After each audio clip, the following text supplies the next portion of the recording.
안녕하세요. Riding on the Korean wave. Welcome to Tuesday's edition of The Culture Wave. I'm Kwon So-ah in Seoul.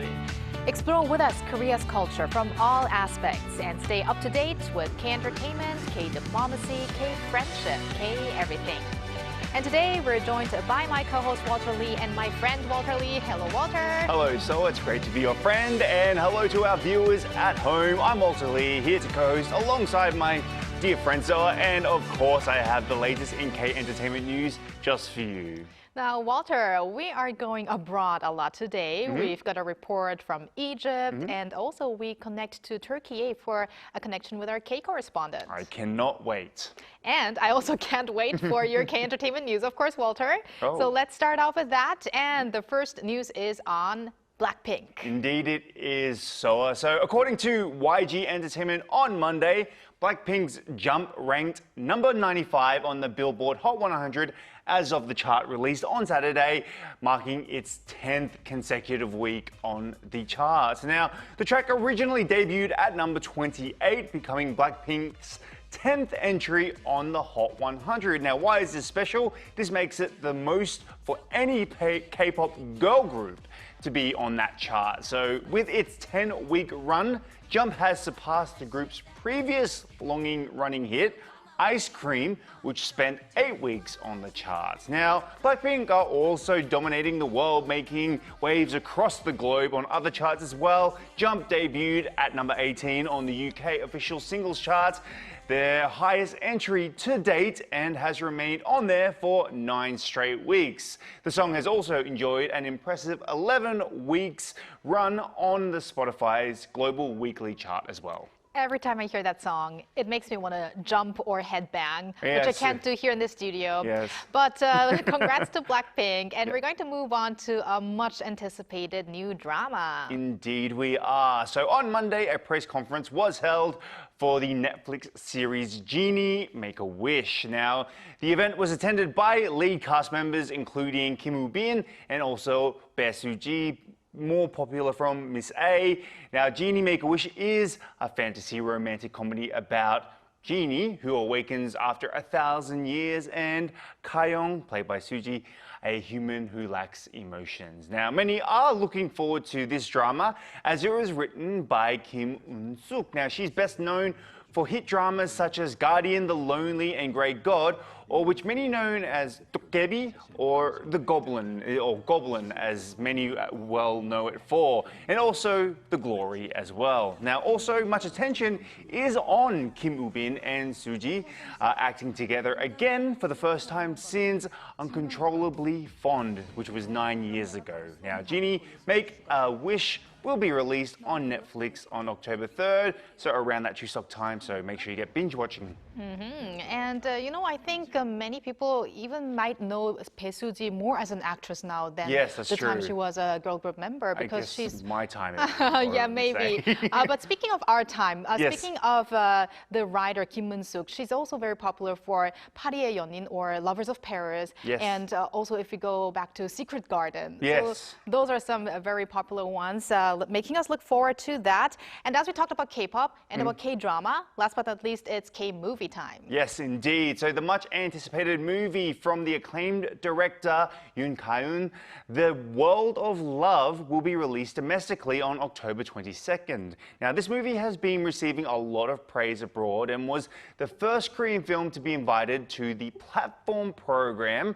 Now, it's a highly competitive category at this year's Toronto International Film Festival. Now, The World of Love tells the story of Juin, an 18-year-old high school girl or student whose angry outburst sets off a chain of events that upends the lives of those around her.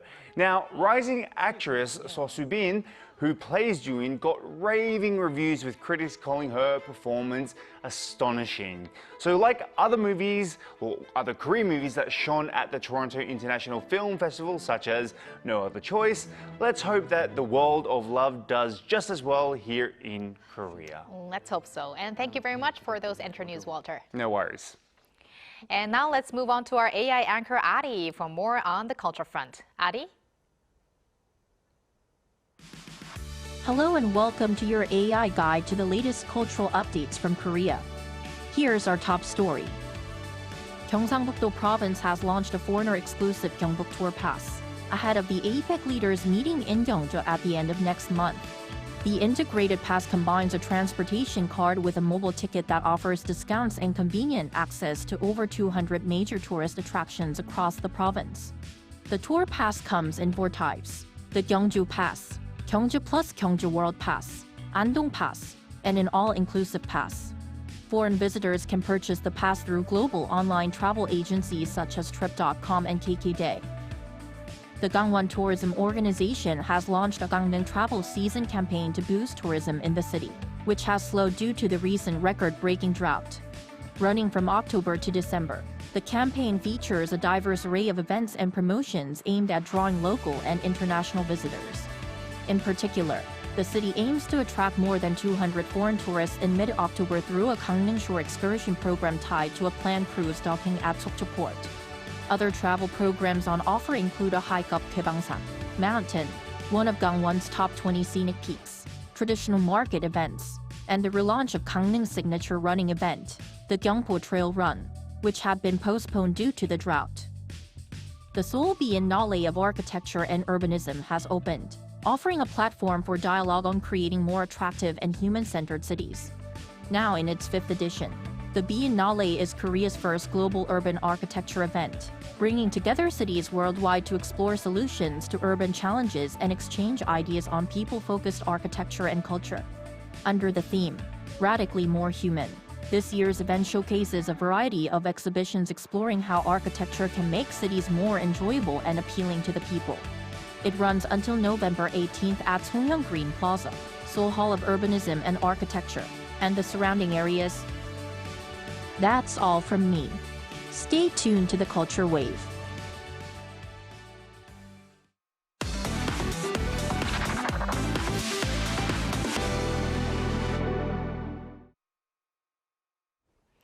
As Egypt and Korea celebrate 30 years of diplomatic ties, the Korean wave, Hallyu, is booming in Egypt. Led by the passionate younger generation, K-pop is sparking a curiosity in all things Korean. Our News Features reporter An Sung-jin was there. In a dance studio in New Cairo, one of BTS's hit songs, Bulletproof, pulses through the floor. 6 dancers from local dance crew The Groove move in unison. It's more than choreography, it's a shared dream. Just like from the first class, I was just like, yeah, this is it. This is gonna be my dream. I won't ever let go of it. What makes me passionate about it is how different and diverse it is. A love for K-pop, and by extension for Korea, binds these performers together. Their journey reached a high note when they won first place at the Egyptian finals of the K-pop World Festival. I wanted to show people what K-pop really is and spread it because it's special, unlike any other dance. I want to become a well-known dancer worldwide. It'll take time, but I'll keep practicing. I'm not going to stop. Across Egypt, K-pop has become more than a niche fandom. Earlier this year, Cairo hosted its first ever K-pop concert, a milestone that reflects the genre's rising popularity. But the Korean wave is about more than just K-pop. The King Sejong Institute, a Korean language center, has opened its 3rd branch in Egypt this year, with growing demand fueled by curiosity in Korean culture. To understand the pull of Korea on Egypt's youth, I spoke with the Egyptian ambassador to Korea. Now we see from K-pop to the Korean language itself, what do you think drives this fascination among the Egyptian youth population to like Korea or to enjoy Korean culture so much? These young Egyptians, they are keen to learn the Korean language because they are in love. They have passion for Korea through what they see in the media and in the drama. The Korean culture is very popular in Egypt. But as the ambassador also mentioned, these cultural exchange could lead to economic benefits too. This is very good for Korean companies seeking to establish their offices and representation office in Egypt, or even their factories for manufacturing and co-production in Egypt, to hire young Egyptians who can speak Korean and Arabic. The bond between Korea and Egypt shows how far music, language, and stories can travel. Sometimes 9,000 kilometers straight to the heart. An Song-jin, Arirang News, Cairo.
In February 2023, devastating earthquakes in southern and central Turkey and northern and western Syria left both physical and emotional scars on the region. Although 2 years have passed, the pain still lingers for those who lost their families and homes, and reconstruction efforts continue until this day. Today, we bring you the story of the Türkiye-Korea Friendship Village, which is hoping to help residents overcome the hardship of the disaster's aftermath and begin new hopeful lives. We are now connected to Park Jae-seok, regional representative of the Turkey and Syria earthquake operations of the Korean Red Cross. Hello, Jae-seok. Hello, Jae-seok. Hello. Thank you for joining us on the Culture Wave. So why don't we start with an introduction of yourself and what you have been doing since the 2023 earthquake struck in Turkey and Syria? Okay. Hello. Good morning from Turkey. It's very nice to meet you. And thank you so much for having me today. My name is Park Jae-seok, and I'm the regional representative of the Turkey-Syria earthquake operation at the Korean National Red Cross. I'm working on the ground. My role is to make sure that the generosity of our donors is used with transparency and accountability. Most importantly, I really want this support to truly reach the people in need and make a real difference in their lives. Okay, so let's talk now about the Türkiye-Korea Friendship Village in detail. So what were the most urgent needs for the residents when the village was first established, and what did you prioritize above all else? Right after the earthquake, the most urgent need for people was survival and safety. So the Korean Red Cross, together with the Turkey Red Crescent, provided hot meals, tents, clothing, hygiene kits, and medical supplies at the very first priorities, ensuring relevance and effectiveness. Housing was especially critical because it is directly connected to sustainable recovery. That is why we prioritized providing temporary shelter in the form of a container city. In the next days, we constructed the community service centers, offering livelihood assistance, winterization items, and mental health and psychosocial support for project efficiency and coverage to reach as many people as possible. Now we are working on the reconstruction of a blood center and permanent branch office, not only inside the container city, but also in other areas to secure our project long-term impact. We set our priorities in 3 ways. First, by listening to the needs of earthquake-affected people. Second, by following the policies of the government and the Red Cross movement. And third, by respecting humanitarian principles of international organization, which represent the global standard. So step by step, we are delivering what is the most needed, from survivor to shelter to recovery, always aligned with the people's needs. Yes, a beautiful and very meaningful project indeed. Now, Jesok, various entities participated in this project. How were the roles divided up and how was the communication managed? I think the success was only possible thanks to the voluntary support from many organizations. This time, we were able to cooperate with the Korean Embassy, the Korean Culture Center, and the Korean communities in Turkey, as well as Turkey Red Crescent. The Embassy of Korea has always supported. They even sent their chef to the Türkiye-Korea Friendship Kitchen event, providing traditional Korean summer meals, such as 떡갈비, pachae, for earthquake survivors. The Korean Culture Center introduced a taekwondo class to us, which helped the children regain their confidence in life. Professor Yumi and her students from Ankara University joined us as volunteers. They brought K-pop, K-food, and Korean traditional games like 제기차기 and 공기놀이. They also adopted Korean folk tales such as the 당근신화 and integrate them into disaster safety training. All of this was done voluntarily. I believe behind this spirit is a shared desire to support earthquake survivors and the conviction that the two countries are brother nations. With this common spirit, we could share culture, communicate naturally, and build true friendship together. It's great to hear from these cultural programs as well, because especially for children, I can imagine that once they are involved in those activities like taekwondo and also other cultural activities, they kind of get distracted from what happened before. And speaking of which, it sometimes takes even longer to heal the psychological pain than to heal injuries, physical injuries. So let's talk about some of the programs that also focused on children who suffered trauma from the earthquake. So could you also elaborate on that program, please? Okay. Please imagine the emotion of the children who lost their families, friends, and home. I think feelings of sadness, isolation, even aggression, and a loss of motivation to learn must be inevitable. These emotional scars run very deep. So in order to support their mental health and emotional well-being, we implemented the culture-based program. This approach gave us an easy way to engage the children without resistance in activities. Also, K-Culture is so popular worldwide today. It was a huge benefit for us because it captured the children's interest and they were willing to join the activities spontaneously and consistently. For example, children joined the class enthusiastically where they painted traditional Korean patterns on fan. For them, it was just fun activity. But for us, it was also kind of art therapy. By this, we were able to identify the children who need additional psychiatric support and we connect them to hospital. They also played traditional Korean games frequently, which deepened their connections with their friends and foster a sense of community without bullying or discrimination. As a result, children slowly came out from sadness, began to smile again, and started to find a new motivation for their future.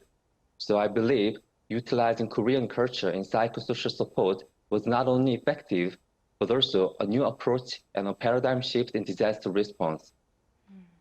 Yes, Korean culture aside, it is a beautiful thing that you're doing to make these children smile and laugh again and, you know, see through the trauma that they have gone through, because obviously children don't deserve this sort of pain and traumatic experience. So I thank you for doing that. It's such a touching thing that you have done. Now, around 2.5 years ago, or 2.5 years have now passed since the disaster. What are the biggest changes you are seeing among the residents that moved into this Türkiye-Korean Friendship Village? Okay, there were so many challenges at the beginning, but I'm sure there were so many positive changes in people's lives as well. Before moving into container city, people had to live in tents outside. there was almost no access to water and electricity. The living conditions were extremely difficult. After moving in, about 5,000 people received contained houses equipped with air conditioning, refrigerator, TV, laundry machine, and heating system. And one beneficiary we met in the contained city told us, "Now I feel like a human being. The house is so safe and comfortable. Being able to take a shower after work is like a dream for me." Furthermore, in order to restore community networks, we also provide social facilities in the contained city, such as a library, kindergarten, playground, community service center, and a school. These places help the people come together, rebuild their social bonds, strengthening the community disaster resilience, and also experience the cultural event. Individually, each resident was able to return to their normal life, and they could have their confidence as well, just like before the earthquake. And Jae-seok, do you have any memorable moments that you want to share that you heard from the residents? Any stories, maybe? Yes, right. There are so many touching stories. We met one grandmother who felt guilty because she survived alone after losing her entire family. We also met Korean War veteran and one student who had studied in South Korea. But the story I remember most is about one boy in a taekwondo class. At first, he was always alone and very quiet, but after joining the taekwondo class, he became more active and started to open up. One day, he came to us and clenched his fist and said, "I want to keep learning taekwondo and I will become an Olympic medalist. I truly want to support this boy to make his dream come true." But for that to happen, I think we needed to pay our attention to the earthquake areas. Many people are already beginning to forget this disaster. The Korean Red Cross will do our best to make sure this does not become a forgotten disaster. So I sincerely ask for your continued interest and support for the children and for that boy's dream. Jae-seok, that was a very beautiful and touching story. Thank you for sharing that with us. And finally, what are your plans in terms of ensuring the village's continued operation? The container city is now getting smaller because people are moving into their permanent houses. But we will continue till the last resident moves into their permanent house and make sure no one is left behind during this next phase. Beyond the housing, many earthquake-affected people still need humanitarian services, so we will continue our support together with the Türkiye Red Crescent. We are also encouraging local people to be a part of the community activities so that they can manage and sustain the village themselves. And to make this sustainable, the two national societies signed an MOU in August to strengthen disaster cooperation and future exchanges. As I mentioned earlier, we are also going to construct a blood center in Iskenderun, Hatay province, Turkey, which is historically meaningful as the departure point of Turkey troops during the Korean War. And also, we will continue to maintain strong ties with the Korean communities in Turkey. In 2025, the Korean Red Cross will commemorate its 120th anniversary. This long history proves our commitment to humanitarian work, and thus we will continue our efforts sustainably in the future. However, none of this would have been possible without the generous support of donors and the dedication of our volunteers. So I sincerely wish to express my gratitude to all of them, and I will do my best to contribute to a more successful disaster recovery. And lastly, please remember that Red Cross is always with you to save lives and to alleviate human suffering. Jae-seok, thank you very much. I just want to ask you a quick question. How can ordinary citizens like us also continue to help? Disaster can happen to anyone, regardless of nationality, race, religion, or economic situation. That is why Red Cross movement is working in natural disaster areas and conflict zones to show our solidarity with the human suffering and to help the people live with a minimum sense of dignity. So as I mentioned earlier, all of this begins with our voluntary donation and service. But the most important thing is to keep paying attention and never forget what happened to us. All right, on that note, we want to thank you again very much for connecting with us today from Turkey, Taesok, and thank you for your hard work in helping the residents in the village and beyond to recover. Thank you so much, Taesok. Thank you. And thank you, Walter, as always. We're going to see you back here tomorrow. See you tomorrow. Thank you for spending the past half an hour with us on the Culture Wave. Please join us again tomorrow on Wednesday at 2 p.m. Korea time and maybe one day here in Korea.